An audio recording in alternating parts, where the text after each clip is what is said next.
3 teens have been arrested for carjackings in Chicago. Early Walker says violent video games like Grand Theft Auto. Michelle Rowland, the game made almost $1 billion in sales in just the first 24 hours.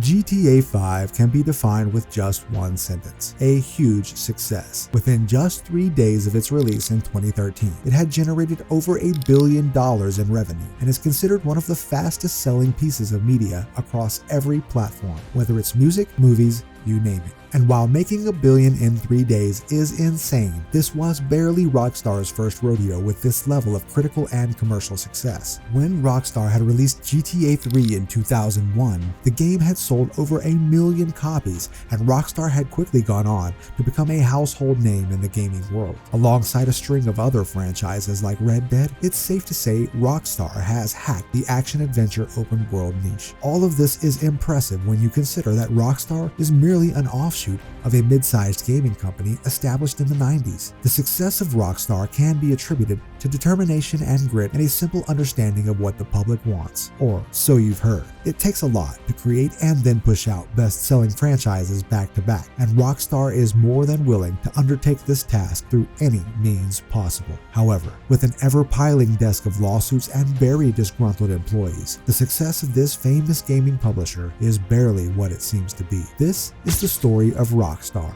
and the dark side to making best-selling video games. In 1994, 23-year-old Ryan Brandt had just 2 things: a dream and $1.5 million in seed fund. Brandt had chosen a career in video game publishing because, and in his own words, he wanted to get into a business where he could raise capital as a young person, and technology was that place. Anyway, his initiative, Take-Two Interactive, was a huge success, and within a few years of its establishment, Take-Two established Rockstar Games, with founding members such as the Hauser brothers, one of whom will be embroiled in a controversy later. By the time Rockstar was established, Take-Two was already a successful business, but the gaming industry is still such a cutthroat one with everyone on their toes, what with the incessant race to grab gamers' attention. Luckily, Rockstar had just the recipe for success. Initially conceived by David Jones and Mike Daly, GTA was an instant hit and a game changer for the industry. In fact, by the release of GTA 3, several GTA clones had begun to pop up in the market. GTA had gone down a unique path by making an anti-hero protagonist in the crime world instead of the more traditional hero protagonist path that other games followed. The only problem? Its very graphic violence, which was almost unprecedented. If you didn't know, this was a huge deal in the early 2000s. So much so that governments across the world were holding parliamentary sessions just to deal with it. Parents were losing their minds. In fact, some countries like Brazil just outrightly banned the game. The GTA series is so controversial that it's recognized by the Guinness World Records for having the most critiquing articles for a particular subject after 4,000 articles were written on the franchise. But here's something Rockstar had recognized earlier on: all of this noise was really good for business. Have you ever heard the saying, all publicity is good publicity? Well, Rockstar realized this was true and business was booming, irrespective of the negative press. In fact, while journalists were freaking out about the gameplay, the game had received so much popularity and quickly became an instant hit. It was later discovered that Rockstar's publicist, Max Clifford, had actively planted some of the damning tabloid articles in order to drive up conversations around the game.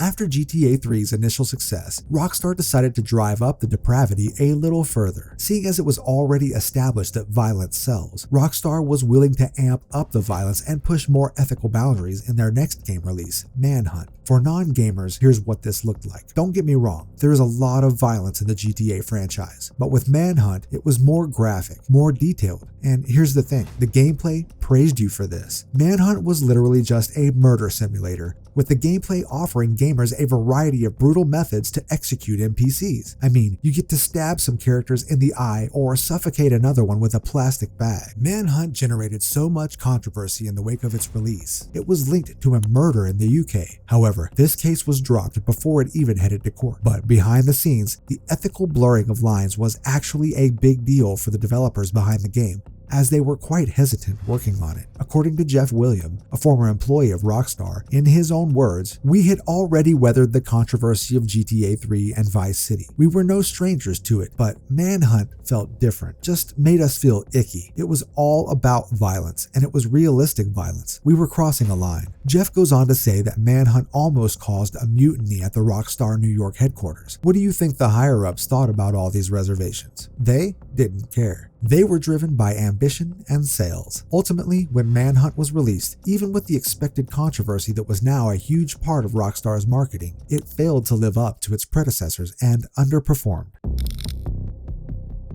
But Manhunt's underperformance was barely any hindrance. Like any business runner knows, you win some, you lose some. Rockstar needed to push out more games in a quick succession, and this meant more crunch time or working hours for employees. Unfortunately for you Rockstar fans, your favorite games may have taken quite a heavy mental toll on the developers behind it. Apparently, to meet the release date for the hit game Red Dead Redemption, employees had to undertake crazy work hours. This came to light after Dan Houser made a slip by admitting employees were working 100-hour weeks. By the time Houser would come forward to clarify what he meant, the damage had already been done. That statement opened a can of worms, and very quickly, former employees began coming forth on social media to speak their truth behind the gaming giant. One former employee said they worked 80-hour weeks at Rockstar until they had a mental breakdown. Another former employee claims working at Rockstar was like having a gun to his head 7 days a week, as employees were expected to come in on weekends. This particular employee claimed that the Houser brothers could come in at any time and liked to see the developers going hard at work. Other former employees and even some current staff accused the managers of engaging in frat house culture, where a few selected members in the inner circles were favorites.